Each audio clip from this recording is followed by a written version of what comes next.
Doctor Anil Yadav ji. Radhe Radhe. Radhe Radhe महाराज जी। महाराज जी, आप कह रहे हैं कि आप कुल सचिव हैं छत्रपति साहू जी महाराज विश्वविद्यालय कानपुर के। महाराज जी कह रहे हैं कि उस विद्यालय में 5 लाख छात्र अध्ययनरत हैं और इस समय कई देशों में हमारे विश्वविद्यालय में आकर भारतीय ज्ञान परंपरा, अध्यात्म एवं भारतीय संस्कृति की शिक्षा नालंदा तथा तक्षशिला विश्वविद्यालय की भांति ले रहे हैं। महाराज जी, आप गीता के साथ साथ सभी शास्त्रों के प्रकार ज्ञाता हैं तथा विभिन्न चैनलों के माध्यम से पूरे संसार में इसका प्रचार प्रसार कर रहे हैं तथा मानवता को नई ऊंचाई पर ले जा रहे हैं। इस कार्य हेतु विश्वविद्यालय प्रशासन आपको पीएचडी की मानद उपाधि प्रदान करके अपने को गौरवान्वित होना चाहता है। महाराज जी, आप इस उपाधि को स्वीकार करें, ऐसा इनका भाव है। किसके लिए बोला? हमारे लिए?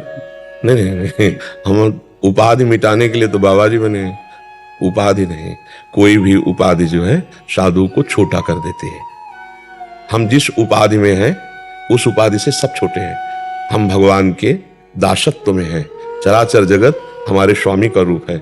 इससे बड़ी हमें उपाधि कोई नहीं दे सकता और वो हमारे भगवान ने हमें दी है। ये सब छोटी उपाधियां हैं। बड़ी उपाधि की प्राप्ति के लिए छोटी उपाधियों का त्याग किया जाता है। सबसे बड़ी उपाधि है मैं सेवक सचराचर रूप स्वामी भगवंत। मेरा संसार का जो स्वरूप भगवान का है वो मैं सबका दास हूँ। यही हमारी उपाधि है। छोटे बन करके सबकी सेवा करना, बड़े बन करके अहंकार आकर के नरक जाना।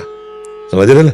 हाँ प्रभु, आपकी सद्भावना है, लेकिन हम जिस उपाधि की बात कर रहे हैं ये उपाधि बहुत छोटी है। सुरपति, नरपति, लोकपति, जिनके भावे घास और रहे परम आनंद में तज सब ही किया। समझ पा रहे? हाँ, जब मैं था तब हरि नहीं और अब हरि है, मैं ना ही, तो हरि को क्या उपाधि? इससे बढ़कर कौन सी उपाधि? जो हमें उपलब्धि है उस उपलब्धि के बराबर ब्रह्मा की भी उपलब्धि नहीं। ब्रह्मा का जो पद है वो परमेष्ठी पद है। उस पद से बढ़कर के कोई जो हरिदासत्व पद है। और रही जैसे पीएचडी की बात, तो हम लोग मन की पीएचडी किए हैं और उसका कोई पढ़ाई नहीं होती, वो साधना में होती है। अपने मन को देखते हुए एक एक वृत्ति, उसी को तो आप सुनने आए हो।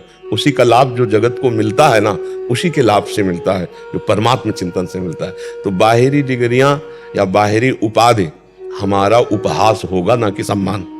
आप समझ पा रहे? हाँ, आप मतलब आप समझ रहे? ले जैसे ये लौकिक जो उपाधियां हैं, हमारी जो अलौकिक उपाधि है उसमें बाधा है। सिद्धियां भी, मोक्ष आदि भी। दीयमानम न गृहणन्ति बिना मत सेवनम जनाः। हम भगवान के सेवक हैं। चराचर रूप हमारे भगवान का है।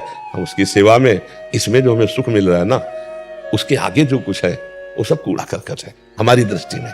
इस आपका जो दृष्टि है, आपका जो भाव बड़ा उच्च कोटि का है, लेकिन उसमें आधुनिकता छुपी हुई है। अहम की पुष्टता, आप गौर से देखना, अहम की पुष्टता। और हमारी साधना क्या रही? अहम को मिटाना। जगत में होता है अहम को सजाना। देखना, जगत की उन्नति क्या होती है?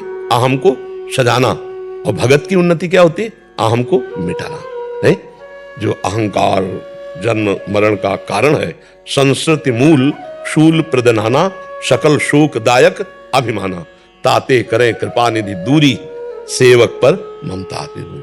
अब जैसे हम कभी हृदय में भाव आए तो हम यही भाव करके रोएंगे, प्रभु मुझ जैसे दीन अधम का आपके सिवा कोई नहीं।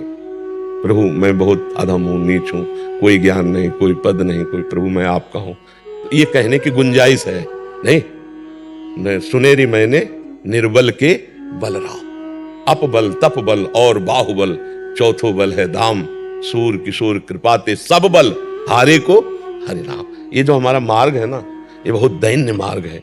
इसमें कोई पदवी नहीं, इसमें कोई, हमारी दैन्य पदवी से बढ़कर कोई पदवी नहीं। दैन्य पदवी, हम आपके भी सेवक हैं, हम आपके भी सेवक, ये हमारी भक्ति है। उमा जे राम चरण रत, विगत काम मत को, निज प्रभु में देखे जगत। इससे बड़ी सिद्धि क्या होगी? आपकी जो भावना है वो लोकवत अहम को तो खुशी हो सकती है, लेकिन जो अहम भगवान के चरणों में समर्पित हो गया उसके लिए इसका कोई महत्व नहीं। समझ रहे? आप धन्य हैं जो आप ऐसी भावना करते हैं। पर इससे भी ऊपर एक भावना है जिसका परिचय आपको इस भावना के कारण मिला। नहीं तो हर्षित होने का विषय है ना। हाँ, बहुत बढ़िया, कुछ नहीं। ये क्या है? सुरपति, नरपति, लोकपति, ब्रह्मभूता प्रसन्नात्मा, न सोचते न कांक्षते, समा सर्वेषु भूतेषु मद्भक्तिं लभते फलाम। अभी तक कोरा रजिस्टर है, उसमें केवल दासत्व ही रहेगा जीवन भर। दूसरा, गुरु कृपा से अब तो फिल्म का अंतिम सीन आ रहा है।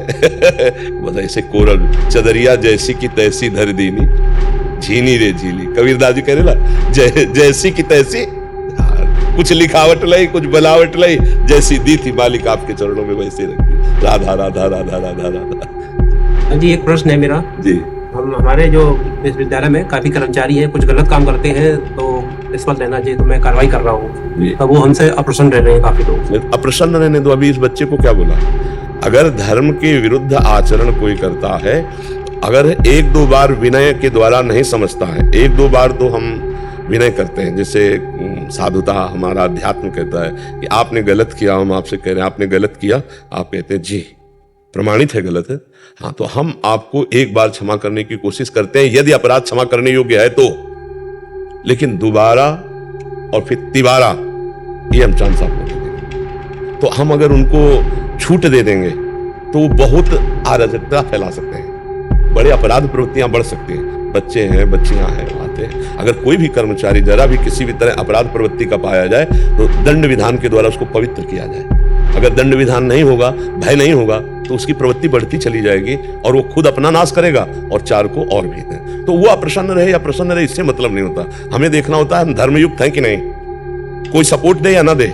अगर हम धर्मयुक्त हैं तो हमारा सपोर्ट भगवान, धर्मो रक्षति रक्षिता, धर्मवान पुरुष की रक्षा स्वयं धर्म करता है, आपको किसी के सपोर्ट की जरूरत नहीं। अच्छा, जब आप धर्म के विरुद्ध आचरण करने वाले का विरोध करेंगे तो चार आपका विरोध करेंगे ही, वो अप्रसन्न होंगे ही, वो निंदा करेंगे, वो प्रतिकूल व्यवहार भी करेंगे, वो आपके ऊपर वार भी करना चाहेंगे, लेकिन आपको डरना नहीं है। सीम की चाप सकै को उतासु, बड़ रखवार रमापति जासु, इसलिए चिंता नहीं। समझ पा रहे आप?